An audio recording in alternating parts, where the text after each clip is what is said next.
Buenas noches, estimados amigos y hermanos que nos están viendo en esta hermosa noche por aquí.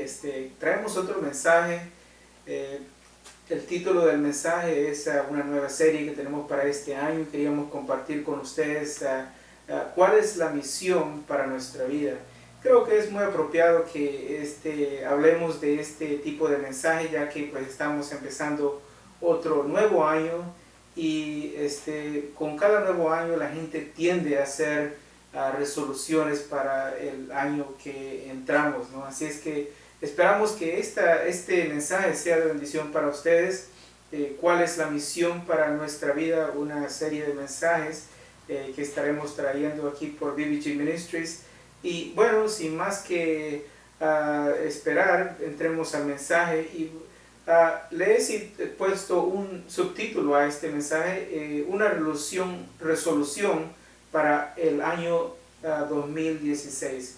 Así es que creo que podemos aprender mucho en esta noche, así es que abran sus Biblias y acompáñenos en este mensaje donde estaremos hablando de Mateo 22, 34 al 40. Antes de empezar me gustaría decir acerca de cómo vamos a acercarnos al mensaje. Me recuerdo que una vez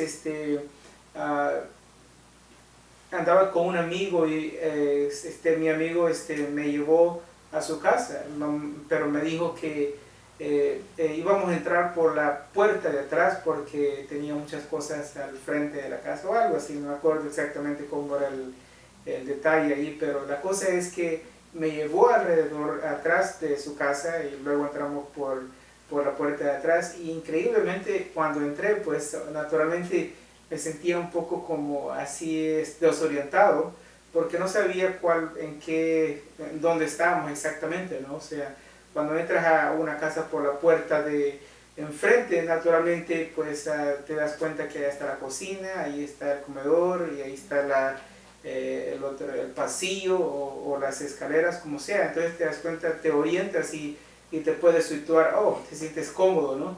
Pero cuando entras por detrás de la casa, por la puerta de atrás, muchas casas tienen dos puertas, ¿no? Una por enfrente y otra por detrás, donde está el patio, etcétera, etcétera. Ahí depende obviamente cómo está construida la casa, te puedes sentir un poco desorientado, especialmente si es de tarde, ¿no?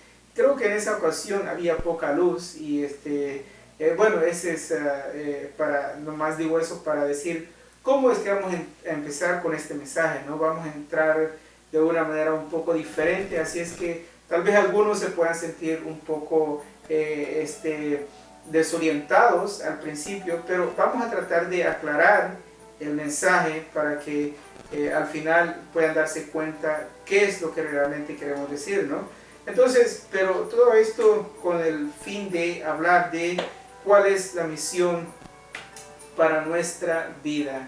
¿Cuál es la misión para nuestra vida? Otra anécdota, ¿no? Eso era para hablar de cómo vamos a entrar en el mensaje en esta noche.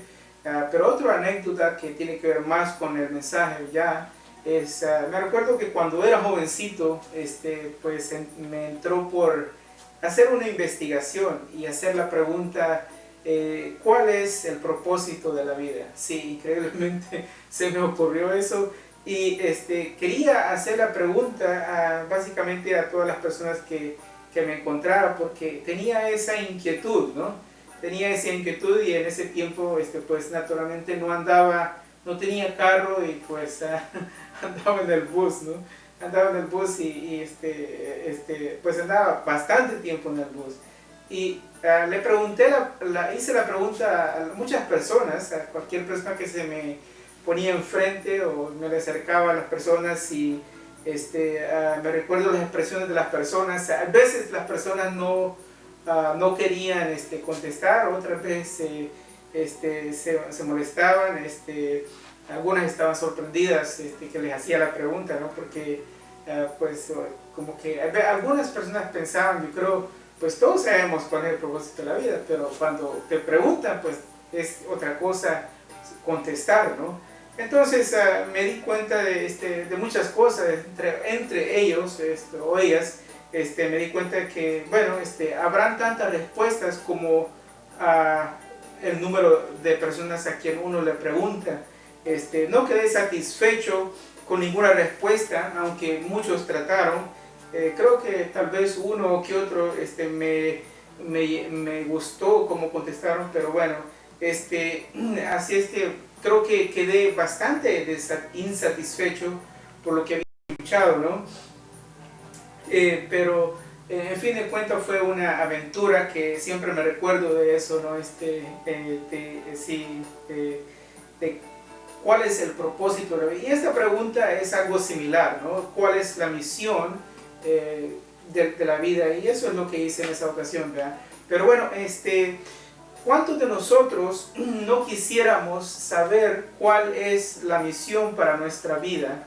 Esta es la pregunta que podríamos decir vale oro, ¿no? La pregunta es ciertamente una valiosa pregunta, pero más que el oro, podemos decir la respuesta es todo un diamante, ¿no? Porque tener la respuesta es naturalmente, wow, has logrado algo que la mayoría de nosotros básicamente estamos buscando, ¿no? Pero debemos de estar alegres de que la Biblia no se queda acá con respecto a esto, porque lo trata en diferentes textos, ¿no? Pero hay un diálogo que ocurre entre los fariseos y Jesús en Mateo 22, 34 al 40. Y vamos a leer el diálogo aquí brevemente, ¿no? Entonces dice en Mateo 22, 34 al 40, la siguiente manera, si quieren ir a su Biblia. Entonces los fariseos, oyendo que había hecho callar a los saduceos, se juntaron a una. Y uno de ellos, intérprete de la ley, preguntó por tentarle diciendo: Maestro, ¿cuál es el gran mandamiento en la ley? Jesús le dijo: amarás al Señor tu Dios con todo tu corazón y con toda tu alma y con toda tu mente. Este es el primero y grande mandamiento. Y el segundo es semejante: amarás a tu prójimo como a ti mismo. De estos dos mandamientos depende toda la ley y los profetas. Entonces, como acabamos de decir, ¿no? La pregunta si es oro, la respuesta pues tendríamos que decir es un verdadero diamante, ¿no? Porque ¿cuál es la misión para nuestra vida? Algunos de nosotros gastamos todo nuestro tiempo tratando de descubrir esta respuesta. Algunos la hemos encontrado, probablemente no muchos, pero algunos sin duda sí, o pienso de que creen que la han encontrado, y otros estamos luchando, tratando de encontrarla, ¿no? O sea, la respuesta a esta pregunta: ¿cuál es la misión para nuestra vida? Y esa es una buena pregunta que realmente debemos de tal vez sentar, pararnos y meditar sobre eso, porque es importante, ¿no? Pero bueno, ¿cómo podemos hablar de algo de esta pregunta que significa bastante, pero sin ser demasiado largos, ¿no? Porque la pregunta pues es una pregunta pues de todas las edades, ¿no? ¿Quién nos ha hecho esta pregunta y qué filósofo no ha investigado o no ha preguntado sobre el tema? Así es que podríamos realmente, esta es una pregunta que, bueno, se han escrito libros y libros y muchos hombres, filósofos y teólogos, tratando de expresar, no necesariamente la respuesta a la pregunta, pero en muchas maneras y en diferentes maneras, tratando de expresar la respuesta. Bueno, han escrito volúmenes, ¿no?, acerca de esto. Así es que no creo que podremos lograrlo, ¿no? Es decir, no podemos lograr captar todo lo que hay, porque eso, pues, como acabo de decir, pues nos extendería demasiado, ¿no? Entonces, tendremos que acortarnos y hablar de lo que sí es importante. Brevemente, la pregunta tiene que ver con nuestro estado civil, tiene que ver con nuestro trabajo, con nuestro cuerpo, con nuestra mente y también con nuestras emociones, es decir, la manera como nos sentimos. Y naturalmente con nuestra espiritualidad y nuestras relaciones en la vida, ¿no? Solo son algunas de las cosas con las que esta pregunta trata brevemente, ¿no? Pero hablaremos de lo más importante, tocando básicamente nuestra relación con Dios y nuestras relaciones en la vida, ¿no? Todo tiene que ver con estos dos muy importantes aspectos de la vida, nuestra relación con Dios y nuestras relaciones en la vida. Noten que me refiero aquí al texto, ¿no? Jesús, la respuesta de Jesús, a eso me estoy refiriendo básicamente. Primeramente, hablemos de por qué amar a Dios, ¿no? Y por qué amar a Dios. Y como dije, tal vez el mensaje ahorita no está tomando estructura, o tal vez nos sentimos un poco desequilibrados porque estamos hablando de un poco de la pregunta, pero ahora, ¿por qué amar a Dios? Porque, bueno, hablemos de esto, ¿no? Porque Jesús dijo cuál es, el fariseo preguntó tratando de captar a Jesús y de tentarle, ¿no? ¿Cuál es el gran mandamiento en la ley? Pues naturalmente Jesús da la respuesta y nos dice así directamente, amar a Dios es el primer y gran mandamiento. Ahora, todo lo vamos a juntar más adelante, ¿no? Pero entonces, ¿por qué es el primer gran mandamiento el gran mandamiento? Podemos hacernos esa pregunta, ¿no? ¿Por qué el primer gran mandamiento es el gran mandamiento? Bueno, esto es, podría ser un poco, sí, hacer la pregunta otra vez, ¿no? Pero la respuesta, Jesús nos da algún principio en esto, ¿no? Al decir que el primero y grande mandamiento, ¿no? Y esto es lo que queremos hablar, ¿no? Esto es lo que queremos hablar, porque es el primero y grande mandamiento. Entonces, ¿pero cuál es ese? Bueno, pues naturalmente es amar a Dios. Amar a Dios, aunque parezca un poco redundante, no queremos hacer la pregunta porque es importante, ¿no? Porque es importante pensar como que si no sabemos nada, ¿no? Hay veces es bueno no asumir que tenemos la respuesta para poder investigar la pregunta y darnos cuenta qué es lo que no sabemos y qué es lo que sí sabemos, ¿no? Así es que no pensemos que sabemos la respuesta, ¿no? Pero ¿por qué amar a Dios, no? Meditemos sobre esta pregunta brevemente, porque dice, ese es un mandamiento, ¿no? El primero y grande mandamiento es amar a Dios, ¿no? ¿Es que Dios está necesitado de amor? Podríamos hacernos la pregunta. ¿Es que Dios está solitario en el universo? ¿O es que nos creó porque Él estaba solo y necesitaba crear, amar de regreso? Como muchas madres lo hacen.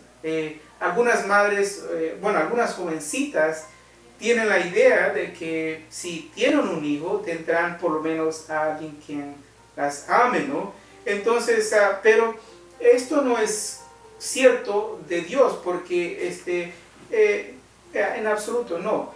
Dios no está necesitado de amor, puesto que la Biblia nos dice en 1 de Juan 4:8 que Dios es amor, ¿no? O sea, Dios es amor. Y si Dios es amor, entonces Él no puede estar necesitado de amor porque Él es amor, ¿no? O sea, entonces no es esa la razón. Dios no está necesitado de amor. Entonces amar no es un mandamiento que suple una necesidad en Dios, ¿no? Tiene que ser algo diferente. Entonces, ¿por qué amar a Dios? Investiguemos para qué es o por qué debemos de hacerlo, ¿no? Si amar a Dios no suple una necesidad en Dios, entonces tendrá que ser que me sirve más a mí que a Él, a menos que Él nos pida que lo amemos, puesto que Él es Dios, algo así como el rey que ordena a sus siervos o a sus sujetos o a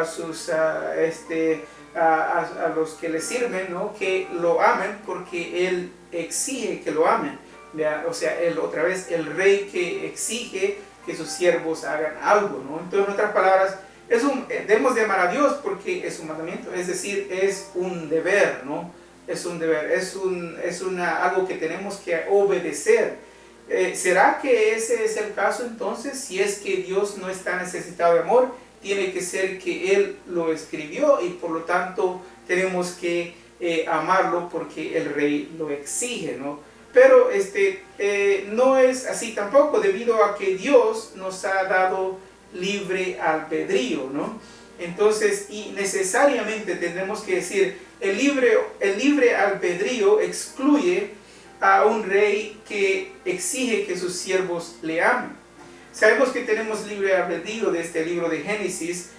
Por ejemplo, hay pasajes de Génesis 2:19 donde dice que Dios hizo todas las criaturas, ¿verdad? Y se las trajo a Adán para que él les pusiera el nombre que Adán quisiese. Y cualquier nombre que Adán le puso, ese fue el nombre. Hay un énfasis ahí en la voluntad y creatividad de Adán, la independencia de Adán. Parece que hay un énfasis en la independencia de Adán en dar los nombres a estos animales, ¿no? Así es que allí nos damos cuenta de que hay un libre albedrío. Entonces, tampoco creemos que esta es la razón por la cual tenemos que amar a Dios, ¿no? Así es que también podemos decir que el hecho que él y ella se escondieron, es decir, Adán y Eva, ¿no? Indica por lo menos que hay libertad dada a ambos para acercarse o alejarse de Dios, ¿no? Entonces, amar a Dios no suple ninguna necesidad en Dios, ni tampoco es un mandato de un rey a sus siervos o sus sujetos, ¿no? Pero aún así la incógnita permanece. ¿Por qué amar a Dios? Entonces, continuamos explorando esto del por qué Adán y Eva se escondieron, porque esto es relevante, ¿no? A este mensaje. ¿Por qué Adán y Eva se escondieron? Algunos probablemente también se están escondiendo, ¿no? De Dios, ¿no? Todos a veces nos escondemos de Dios por una u otra razón. Pero ¿por qué es que Adán y Eva se escondieron? Hablemos del pecado ahora, ¿no? Adán y Eva se escondieron porque ambos habían pecado. Ambos habían cometido el acto que pues no tenían que haber cometido, ¿no? O sea, esto es consistente con el resumen que Romanos 3:23 nos da, ¿no? Acerca de toda la humanidad, puesto que todos pecaron y están destituidos de la gloria de Dios, ¿no? O sea, desde que Adán y Eva pecaron, tenemos que entender algo que es firme, fijo y para todo, que abarca a toda la humanidad sin excepción de uno, ¿no? Puesto que todos pecaron y están destituidos de la gloria de Dios. El pecado crea una distancia, ¿no? Una distancia entre el hombre y Dios. Así es que esto ha sido verdad desde que Adán y Eva pecaron, ¿no? Hay una distancia entre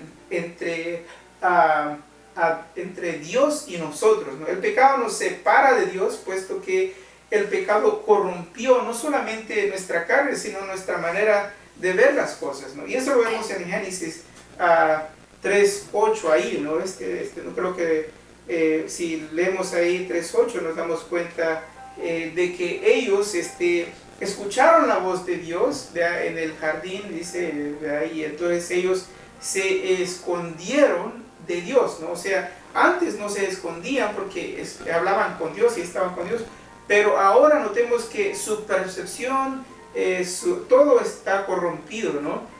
Así es que hubo una corrupción debido al pecado, las consecuencias del pecado, ¿no? Y hay muchas consecuencias. Vamos a hablar de dos de las consecuencias, ¿no? Una de ellas es la vergüenza y la culpa que uno experimenta como resultado del pecado. La vergüenza y la culpa como resultado del pecado, ¿no?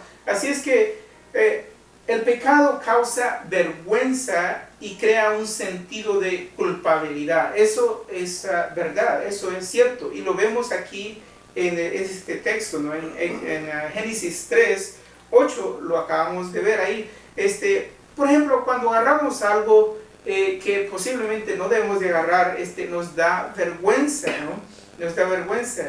Si estamos en la oficina y alguien nos ve que agarramos una pluma, nos da vergüenza porque sabemos que no debemos de hacerlo. Por lo menos si tenemos la intención, ¿no? de agarrar la pluma porque la queremos para nosotros, para llevarla con nosotros, no para tal vez escribir y regresarla, ¿no? Así es que la vergüenza tiene que ver, tiene que ver con, se expresa cuando estamos en relación con alguien más, ¿no? La vergüenza, ¿no? Porque sentimos esa vergüenza cuando somos tomados de sorpresa en el acto, ¿no? La culpa viene siendo algo un poco más interior, porque tenemos el sentido de culpabilidad cuando pues posiblemente hemos hecho el acto, ¿no? Pero cuando hacemos algo que no debíamos de haber hecho, desarrollamos un sentido de culpabilidad, ¿no? Eso es lo que estamos hablando. Tanto la vergüenza y el sentido de culpabilidad son causados por el pecado, ¿no? Esto es lo que el resultado del pecado, y lo vemos allí en la acción de Eva, ¿no? Se esconden por vergüenza y porque tenían ese sentido de culpabilidad, porque Dios es santo, ¿no? Dios es santo. Entonces, después de que ellos comieron la fruta, naturalmente, ¿no?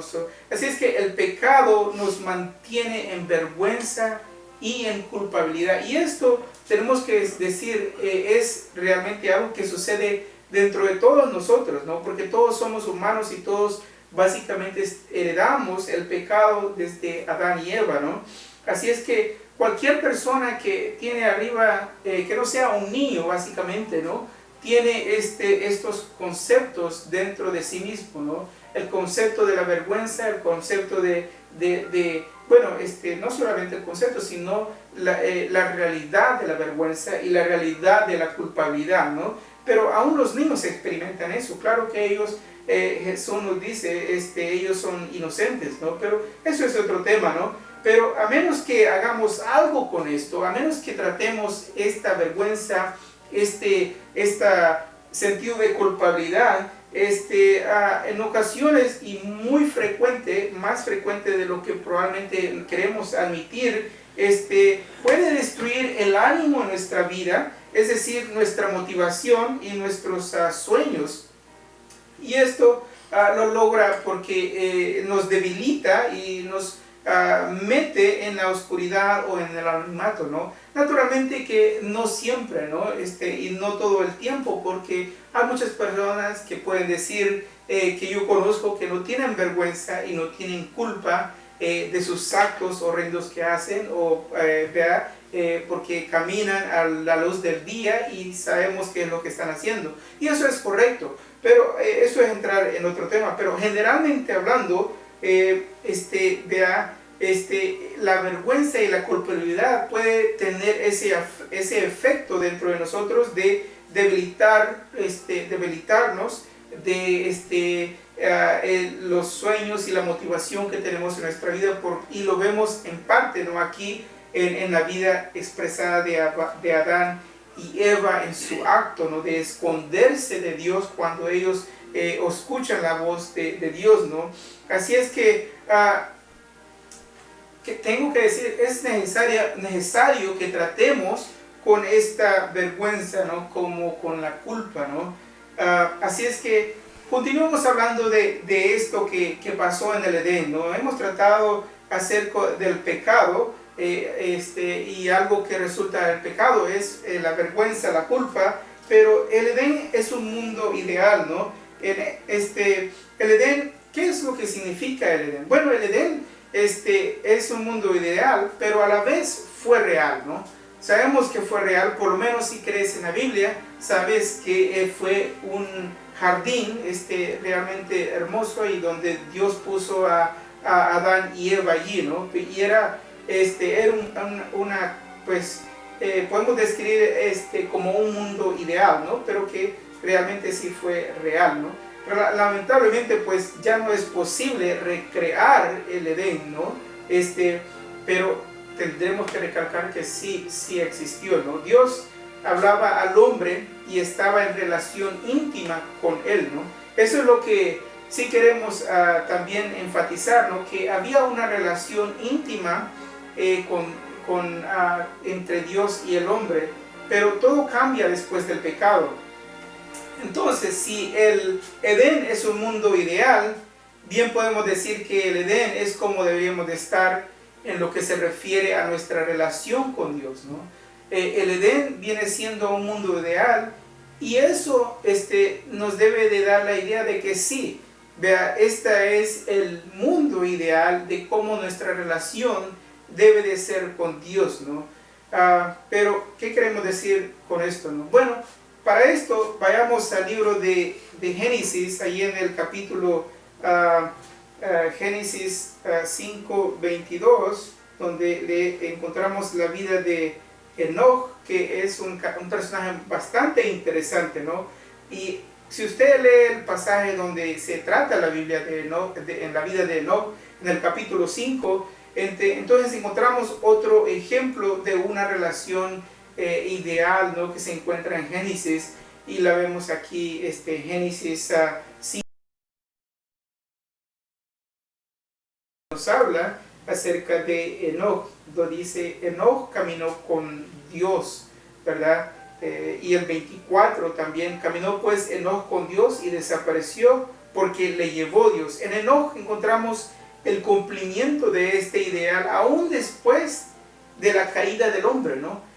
Esto nos indica que sí es posible caminar íntimamente con Dios aún en nuestro estado caído, ¿no? Aún en nuestro estado separado de Dios, ¿no? Y los teólogos sugieren que Enoch es un tipo de la iglesia.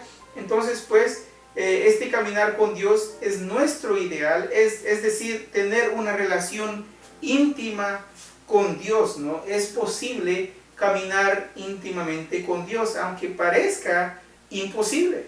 Para algunos de nosotros nos parece imposible. ¿Cómo es que Dios quiere caminar conmigo, hablar conmigo, relacionarse conmigo, tratarme a mí, por decirlo así, sentarse a la mesa conmigo y podríamos decir tomarse un café conmigo, ¿no? ¿Por qué no? Bueno, el Edén como un prototipo, ¿no? No solamente podemos decir que el Edén es como un mundo ideal, sino también como un prototipo en cuanto a esta relación con Dios, ¿no? Y la vemos ejemplificada aquí en la vida de Adán y Eva, ¿no? Cómo él se paseaba libremente y esperaba pues el compañerismo, la relación, la intimidad, ¿no? De una relación entre Adán y Eva, ¿no? Y Dios mismo. Entonces, esto es parte del significado, ¿no? De lo que la vida eterna quiere indicarnos, ¿no? Porque ¿qué es la vida eterna? Jesús nos da una indicación de que no morirás, ¿no? Cuando fallecemos en esta vida, sino que tenemos una vida eterna. Pero la vida eterna no es solamente para estar vivo eternamente, sino que para estar en relación con Dios. En otras palabras, continuamos con este énfasis de esta relación con Dios, ¿no? Vemos el ideal en el Edén entre Dios y Adán. Luego vemos un ejemplo después de la caída de Adán en Enoch, pero veamos lo que dice Jesús acerca de lo que Él ve en el futuro, ¿no? En la casa de mi Padre, dice en Juan 14:2, muchas moradas hay. Voy pues a preparaos lugar para vosotros. En otras palabras, una casa, nuestra intuición de que el Edén es nuestro ejemplo de lo que eventualmente Dios desea cumplir está correcta, ¿no? ¿Por qué? Porque lo vemos aquí. Dice, en la casa de mi Padre. En la casa de mi Padre significa intimidad.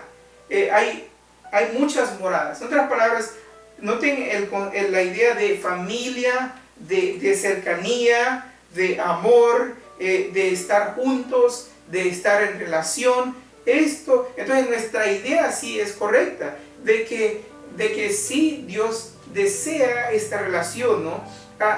Notemos que Jesús está hablando en un tiempo futuro, ¿no? No está hablando en un tiempo presente.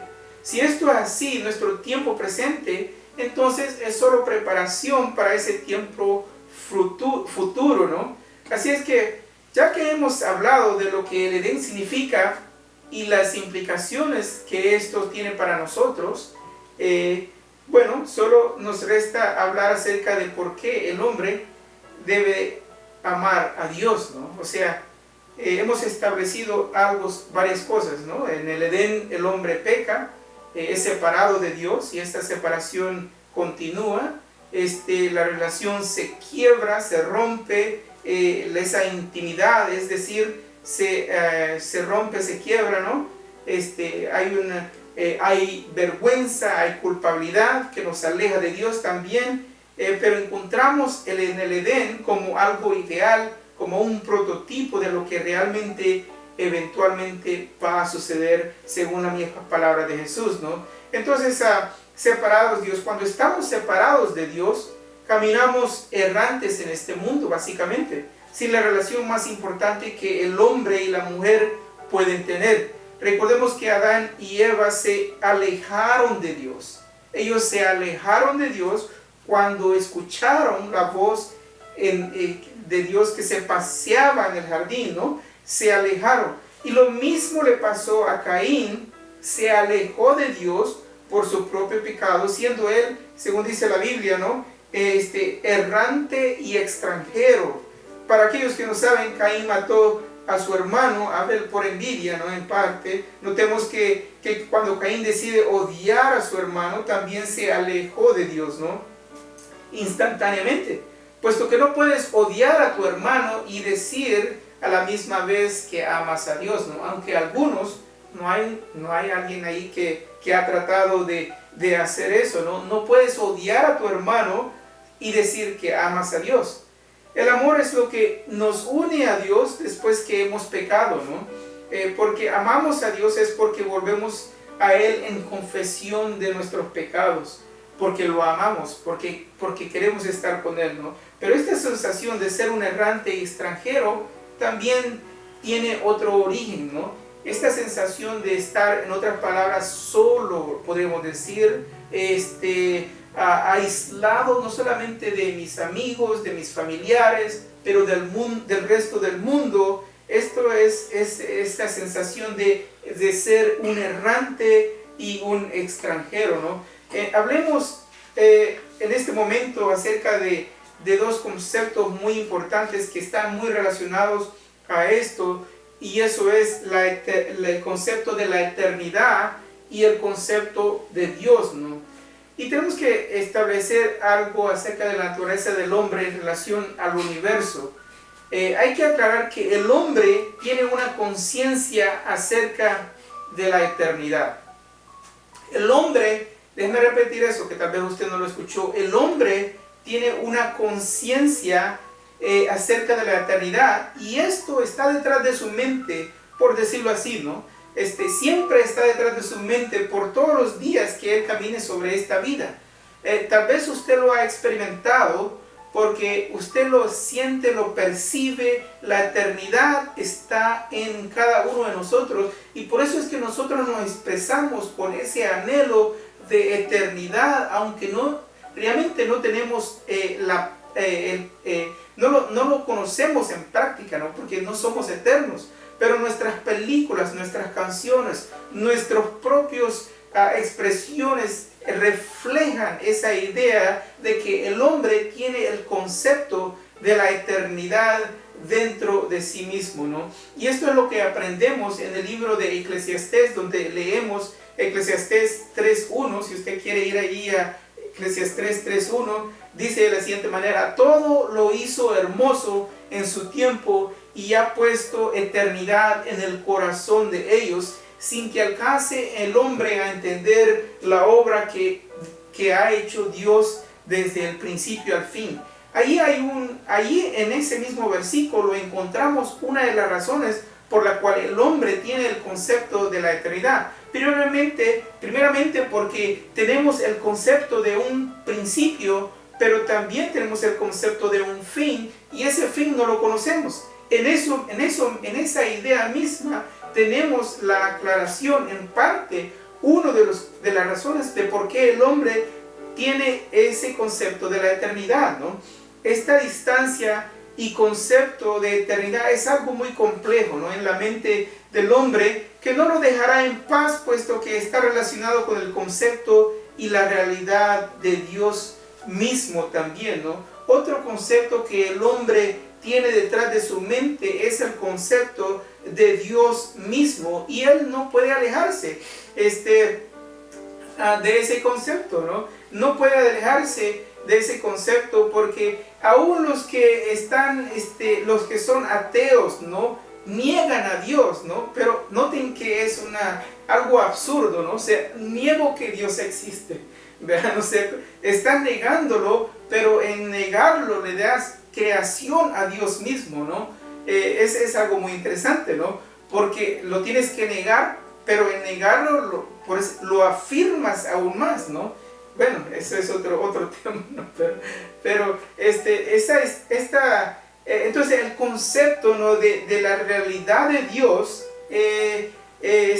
pues decimos, el concepto de la realidad de Dios es visible en la naturaleza y deducible, ¿no? O sea, el hombre, según Romanos capítulo 1, ¿no?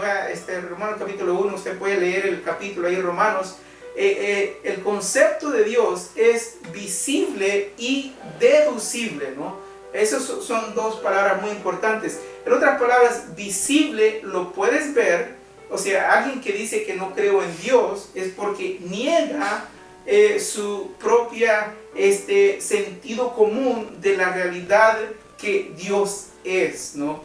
Niega su propia sentido común de que Dios es, porque según Romanos capítulo 1, el concepto de Dios es visible y deducible, ¿no? Por supuesto, las dos palabras tienen que ir juntos. Así es que tanto el concepto de Dios como el concepto de la eternidad llaman al hombre a relacionarse con Dios por su expresión en la naturaleza, ¿no?, visible, y la sensación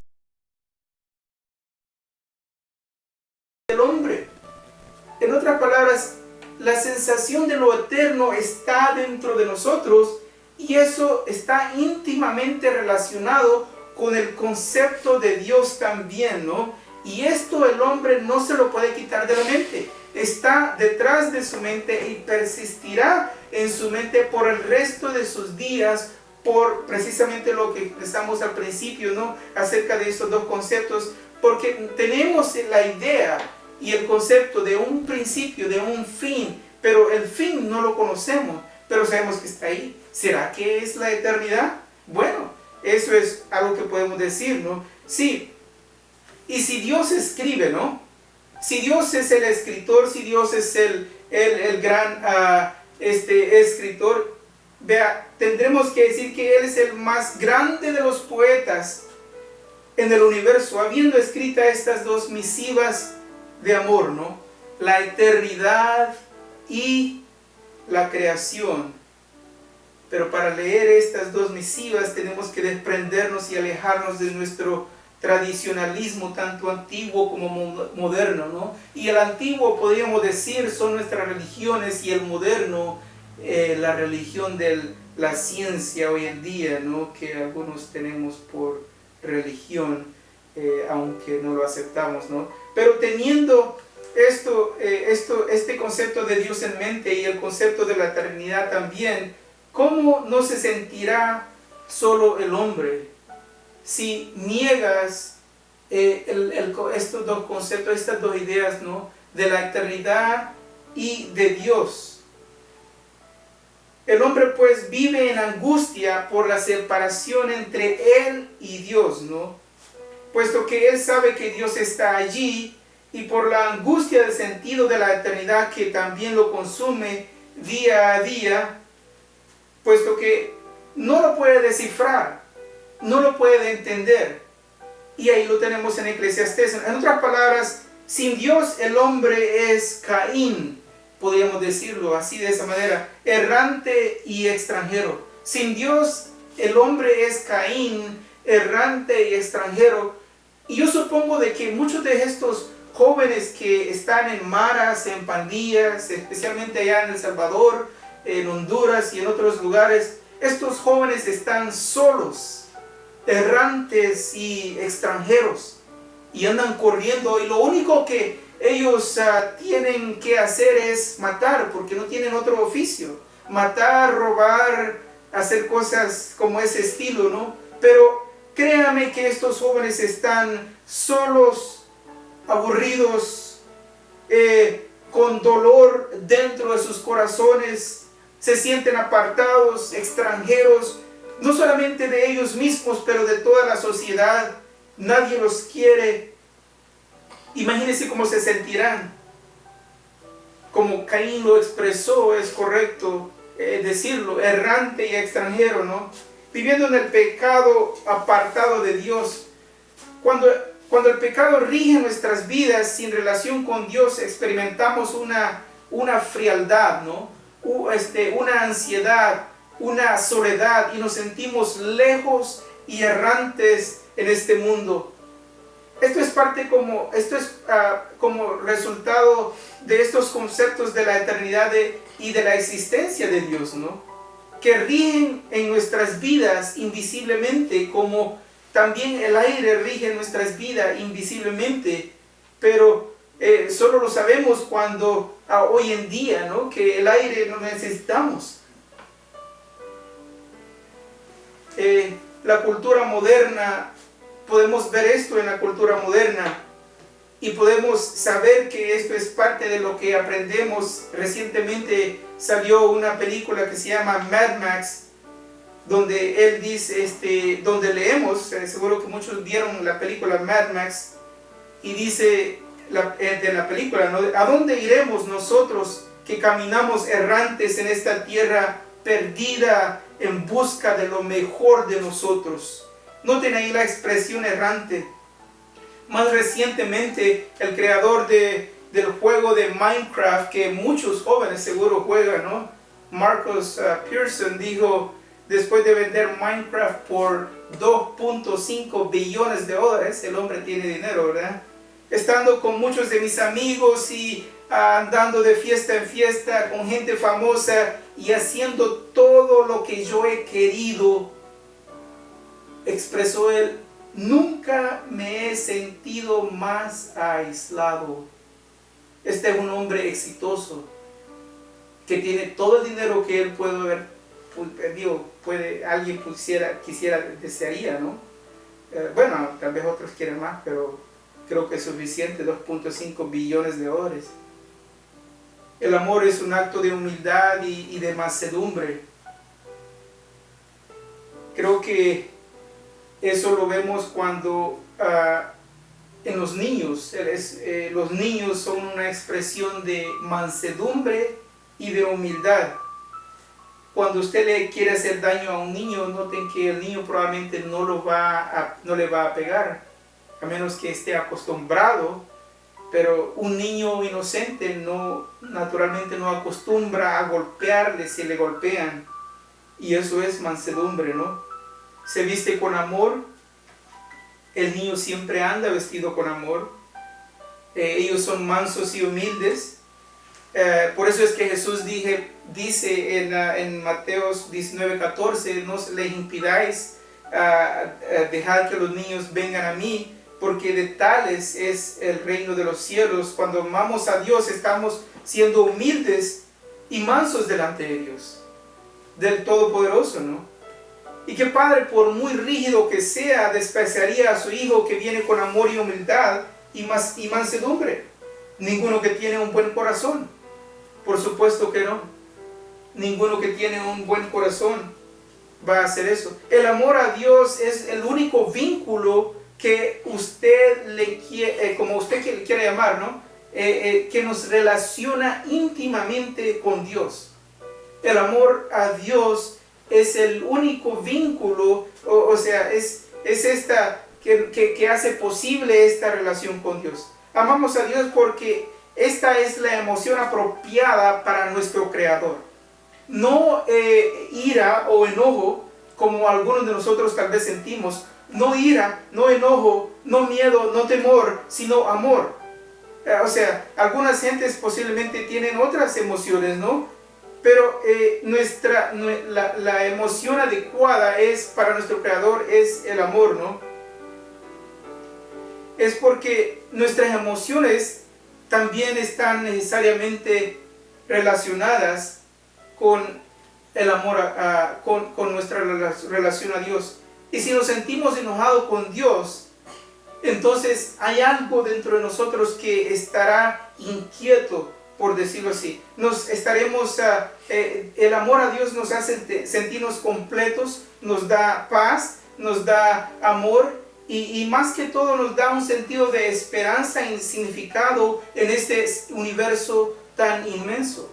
Eso es parte de lo que la gente busca en este mundo, un sentido de significado y un sentido de pertenecer en un universo que parece que no importa. Si ahora en día la sociedad está diciéndote que tú eres, básicamente no tienes propósito en la vida, que no tienes nada por qué vivir y que Dios no existe. Si es que Dios no existe, entonces no hay razón por qué vivir, no hay razón por qué ser bueno, por qué ser amable, por qué amar, no hay razón por qué ser amable más que porque es socialmente aceptable, porque es socialmente esperado, porque es un deber, porque si no te va mal, etc.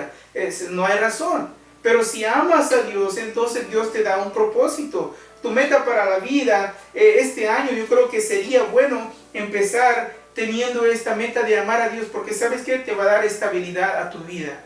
Porque cuando tú amas a Dios, Dios te da tranquilidad, Dios te da esperanza, te libra de tus ansiedades y tus angustias, y aunque no tengas mucho que comer, aunque no tengas nada que comer, aunque no tengas un gran trabajo, aunque no tengas a nadie a quien amar, aunque no tengas esto, puedes decir, eres amado por Dios y eres conocido con Dios y sabes que esto trae satisfacción. Aunque, claro, necesitamos de algo más, ¿no? Pero si quieres tener una meta para este año, una misión para tu vida, entonces que sea lo que Jesús dijo. El primer y grande mandamiento es entonces amar a Dios. ¿Por qué? Porque amar a Dios es lo correcto, es lo apropiado, te va a dar significado en tu vida, porque amar a Dios te va a ayudar más a ti. Es lo apropiado. Entonces, una perspectiva adecuada del mundo empieza con amar a Dios. Pero cuando no amamos a Dios, hay muchas perspectivas en el mundo, como por ejemplo que vienes de un chimpancé, o etcétera, o muchas otras cosas, ¿no?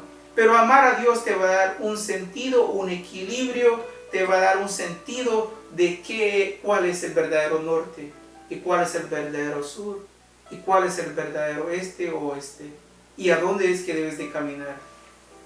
Para este año, amar a Dios es un buen comienzo para el resto de tu vida, como una misión. Empieza este año, porque Dios te ama. Dios lo bendiga.